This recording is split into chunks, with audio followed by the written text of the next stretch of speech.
the top stories, 13 nationals conferred Companion of the Star of Merit. Intent of Trinidad's opposition questioned in crime talks, and Rishi Sunak urges the world to use AI science to end malnutrition. Hello and welcome to the ZIZ Midday Newscast. Today is Tuesday, November 21st, 2023. I'm Scotticia Hendrickson. Nationally, 13 persons have received national awards for their service to the nation during an investiture ceremony at Government House on Tuesday.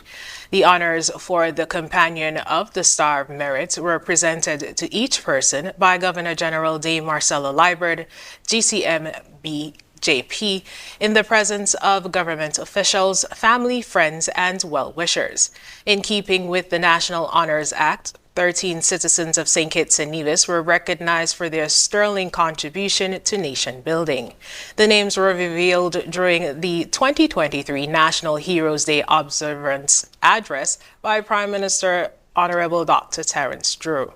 The prestigious Companion of the Star of Merit was conferred upon Daniel Atherton for his contribution to agriculture, farming, and small business development, Ima Stanley for her contribution to nursing, Ian Quilly for his contributions in law enforcement, Carmen Ward for her contributions to education, Ingrid Bridgewater for her contribution in education, Priska Heiliger was awarded for her contribution to education and religion, Dr. Osbert Liburd for his work in agribusiness, corporate business, and diplomacy, Cynthia Williams for her contribution in education, Mitchell Slater for her contributions in trade unionism, labor relations, Arville Noel for her long-standing contribution to education, Peter Jenkins for his contribution in sports and community activism, Eldora Samuel for contributions in education,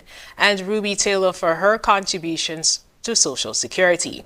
The Companion of the Star of Merit is awarded for long and meritorious service for loyal and devoted service to the nation under the National Honors Act.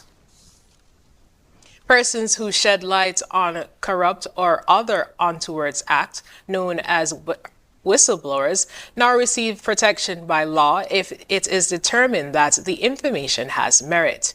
The Whistleblowers Protection Bill 2023 was moved by Attorney General Honorable Garth Wilkin, who said that it is important on the local and global landscape to protect persons who tell the truth.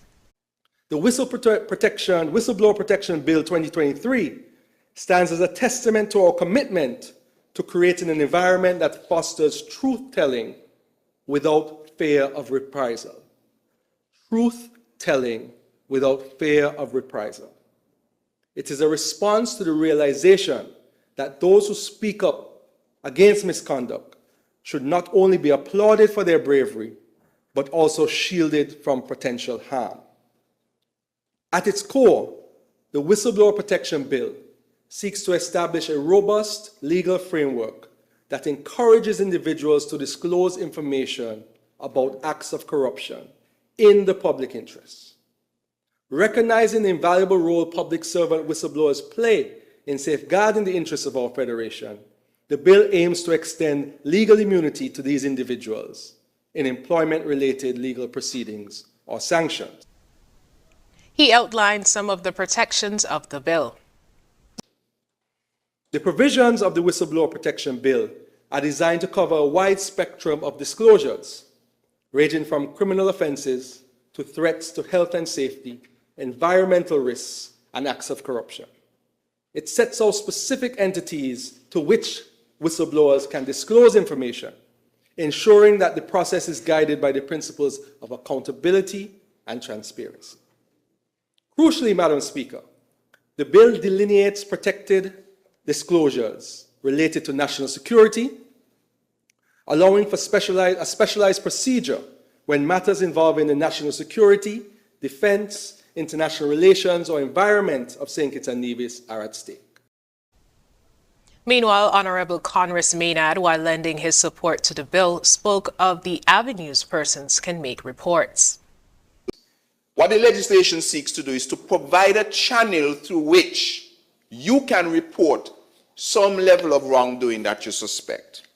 So you can do this to a number of authorities, which are called disclosure receiving authorities. They include the Integrity Commission, of course, the pinnacle of the integrity in public life, the Special Prosecutor, the Director of Public Prosecutions, the Ombudsman, the Accountant General, the Director of Audit, the Financial Intelligence Unit, the Comptroller of Customs, the Comptroller of Inland Revenue, Chief Medical Officer, or any other person that the minister may prescribe by order. Importantly,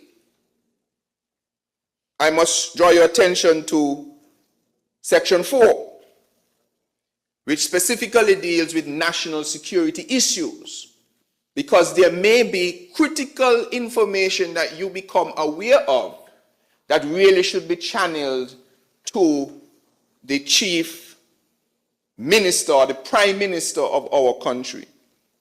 It reads, notwithstanding Section 3, which I read some of them before, a whistleblower who wishes to disclose a matter that would prejudice the national security, defense, international relations, or environment of the Federation of St. Christopher and Nevis shall make the disclosure to the Prime Minister. Because obviously there will be sensitive information. The legislation also prescribed penalties for persons who submit false reports and other actions that go against the bill's good faith. Her mode of transportation was via horseback as Miss Virtual's High School, Tayonse Liebert, arrived for the sashing ceremony ahead of her participation in the Miss St. Kitts and Nevis pageant to be held in December. She was cheered by peers at the Virtual's High School as she introduced herself as their representative in this year's pageant, stating her intention to bring back the crown to the school for the second consecutive year. Principal at the Virtual's High School, Miguel Thomas, expressed confidence in Tayonse and encouraged the students of the Virtual's High School to show their support on the night of the show.